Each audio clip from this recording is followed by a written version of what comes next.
Good morning, Sean and Whitney. Welcome to Tuesday at 10. Good morning. We'll go ahead and get started here. And the first thing I want to talk about is uh, uh, RPR, which is a product from NAR. And RPR has a new AI CMA. So using the mobile app, you can go in and look up a property address on your mobile device. So it could be your iPhone or your iPad or similar products. But you can look up a property on the app, and AI will help you prepare a CMA on the spot. And you have a choice of a buyer CMA and a listing CMA. So you could do a listing CMA right on the spot. And it's kind of cool. I played around with it a little bit this morning, just to see what it was like, and it's pretty easy to use. It spits out the comparables, and then it tells you why it scores each one, each comparable. Then it tells you why it's a good comparable, and what the differences are between that and the property that you're trying to comp. And you can go through and select and unselect the comps that you want to use. And then after you get it done, it gives you some estimated values, like a high value, a market value, and et cetera. So it gives you some good values. Let's see, I think I may still have it here, the one I did. Um, yeah, it gives you a below market value, a market aligned value, which is the one it recommends, and a high market value. It also allows you to do a custom value. So you choose what value you want, and it's going to prepare material for you then that you can share with a buyer or with a seller. So just wanted to call that to your attention. So if you have the RPR app, you might go in and try it, because it's kind of a slick tool, and could be very impressive to clients that you're working with, to show your expertise with technology. If you don't have the RPR app, you should download it immediately. It's a great uh, service that is provided by NAR, and you might as well take advantage of what you're paying for. So I highly recommend that you do that. Now, in terms of MIBOR, there's a satisfaction survey that is out. They just sent another link out today.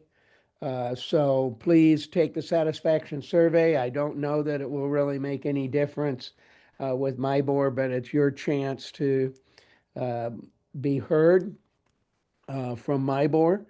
Then the other thing that I'd like to talk about, MIBOR's numbers are out, and I'm just going to briefly talk about the numbers as a whole. We saw an increase in central Indiana, so this is not specific to any particular market, but just central Indiana. We saw an increase in the median sales price of 5%. So it's now 315 median sale price.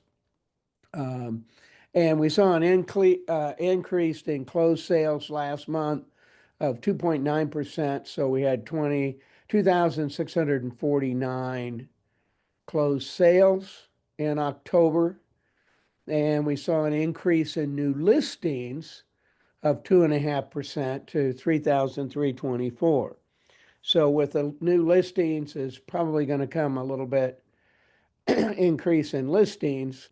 It's probably going to come with a little bit of softening in the sales price.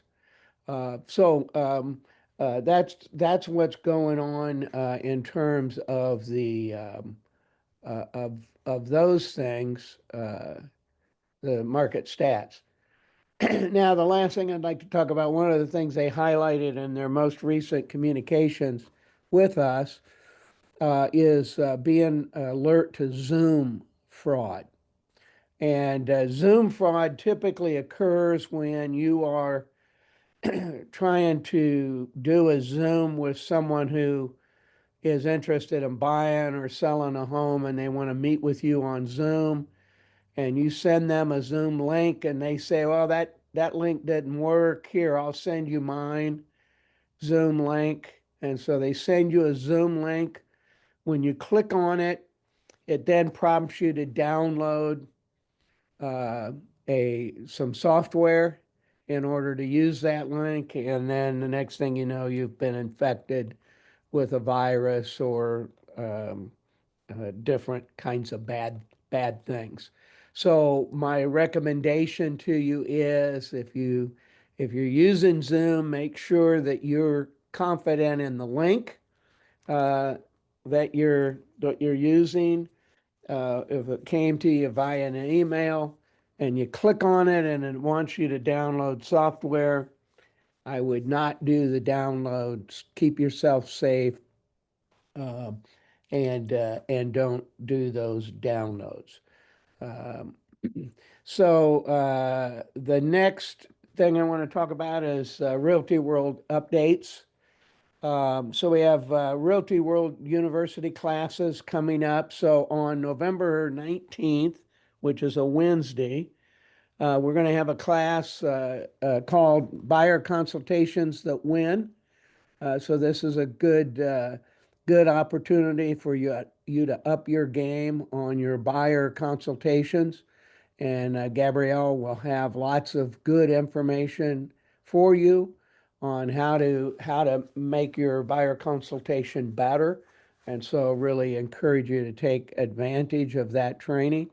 Then on Wednesday, December 3rd, there's PPC ads that turn into appointments. PPC stands for pay per click ads that turn into appointments. And so if you're interested in generating business for yourself with pay per click, then she'll show you how to do those ads so that they do turn into appointments and you don't waste your money doing those kind of ads. And those would be ads like on Facebook and YouTube and places like that. And then on Wednesday, December 17th, Gabrielle is offering a business planning session for the new year. Now, some of you took the business planning session with me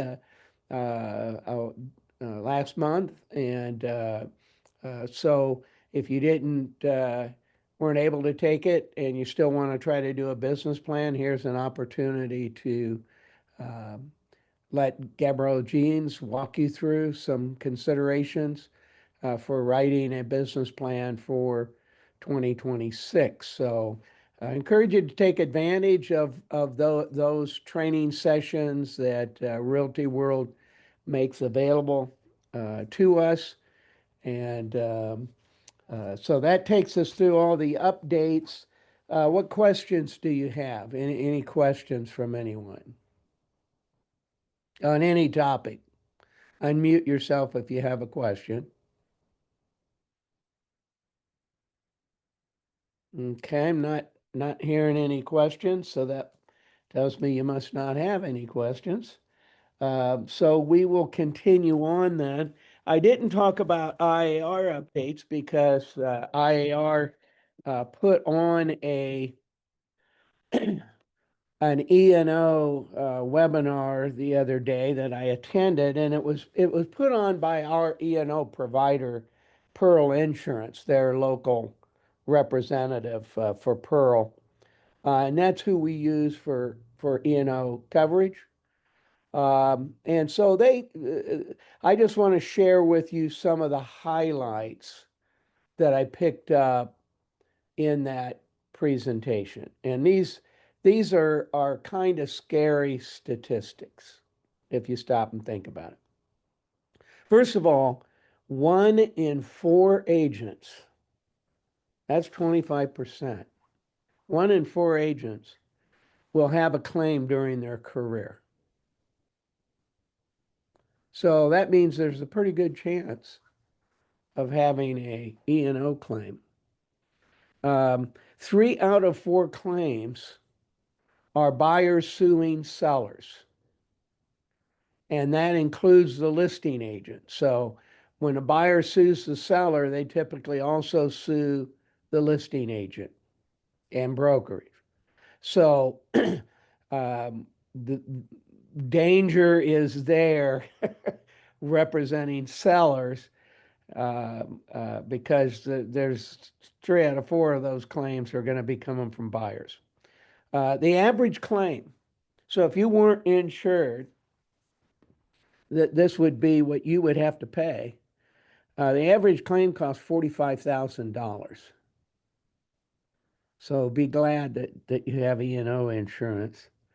Um, Claims involving agent-owned properties. So when you're trying to sell one of your own properties, which happens from time to time, a claim involving that property will cost 5 times more to settle. So needless to say, the E&O companies, insurance companies, they don't like agent-owned properties because if there is a claim, it's going to cost 5 times as much to settle that. So that's scary if you stop and think about it. Average time to settle a claim is 1.5 years. So it could tie up 1.5 years of your time if you have an E&O claim. The average number of years of experience for realtors who have claims. What do you think it is?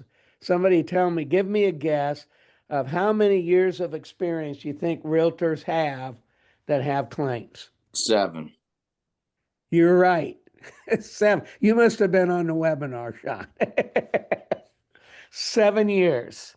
That's the average number of years. 7 out of 8 claims are frivolous. You're not at fault. And 1 out of 5 go to court. And of the claims, so these 3 out of 4 claims that are buyers suing sellers, 75% of those are misrepresentation or failure to advise.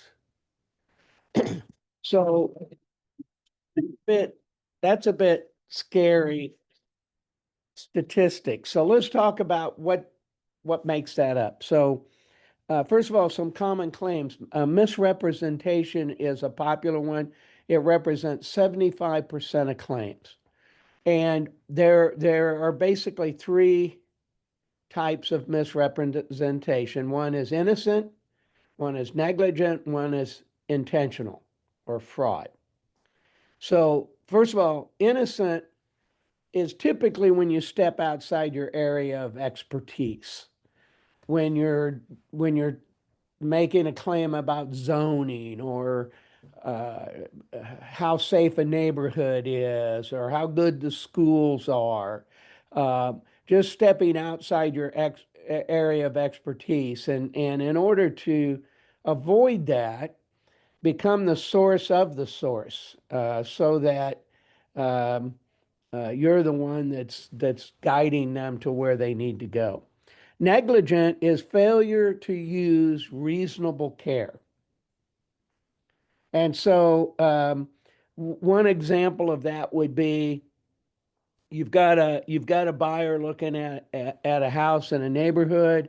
They're interested in their kids going to a certain high school. You tell them, yeah, this neighborhood goes to that high school. And then you find out that you're wrong. And that's failure to use reasonable care.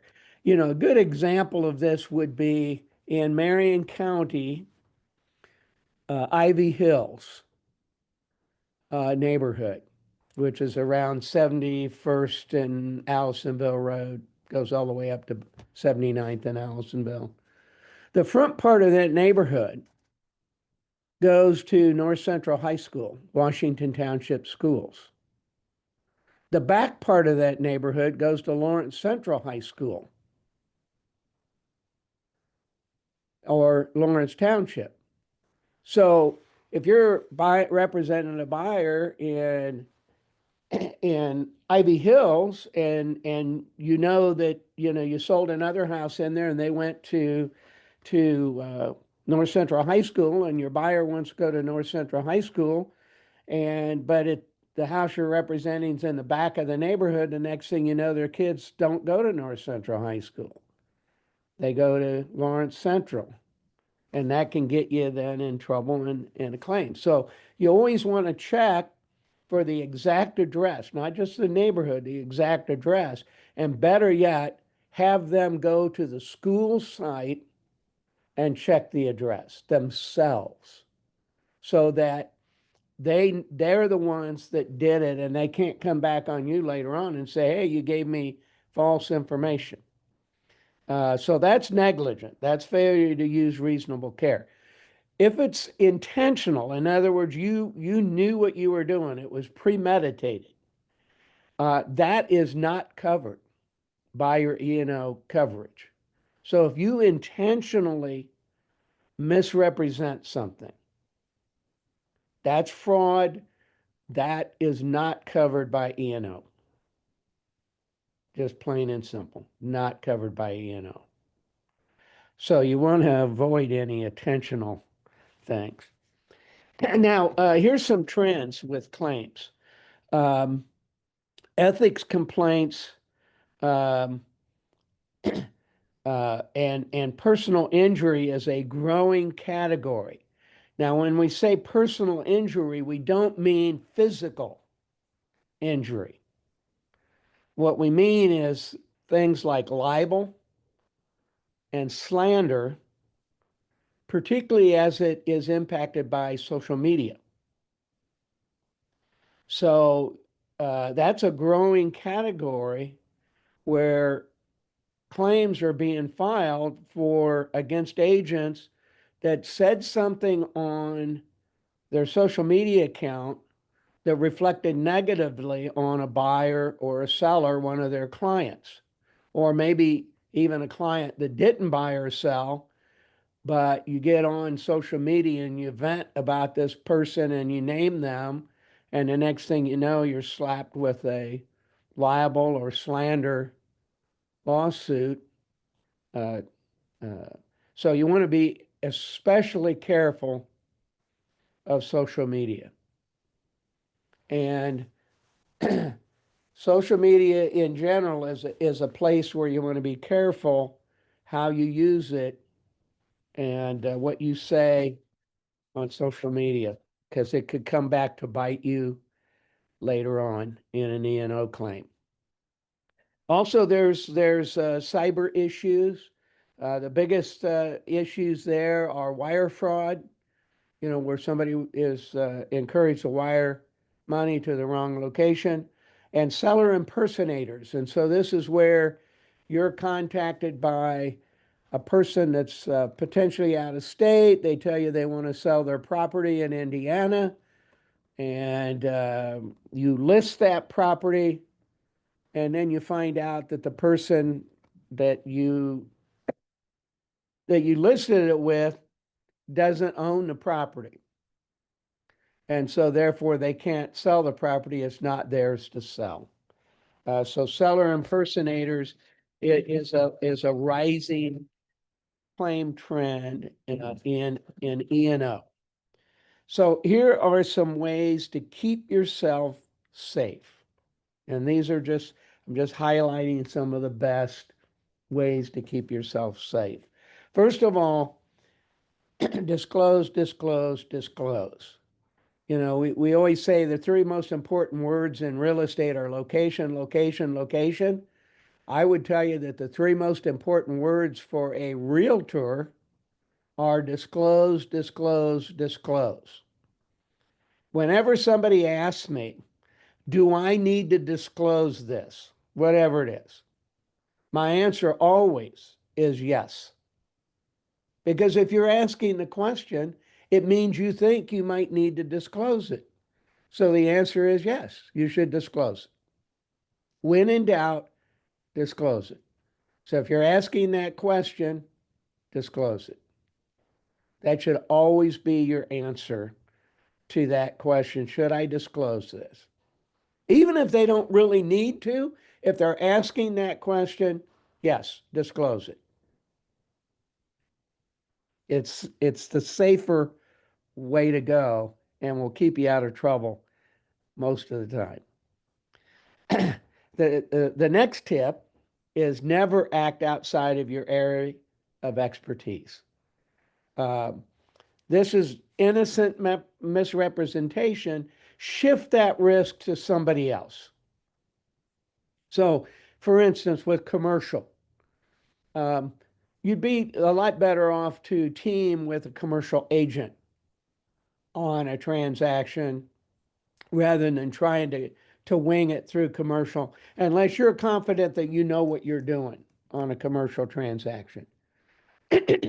But when you step outside your area of expertise, that's where you can get in trouble. One of the things that you want to do, another area where you can get yourself in trouble is land. And that concerns utilities, availability of utilities. So, hey, there's a power pole out front, so you think there's electric available. There may not be. There just because there's houses that have sewer, there may not be sewer available or water. So you really need to be careful with land and zoning. That's another part of land. So if you're not comfortable doing land, then get some help with somebody who is comfortable doing land that can help you with that. So, and that brings me to the next tip, which is seek assistance when you're not sure. Um, watch what you say. Don't be afraid to say I don't know. Don't think that when you're talking to a client that you have to have all the answers.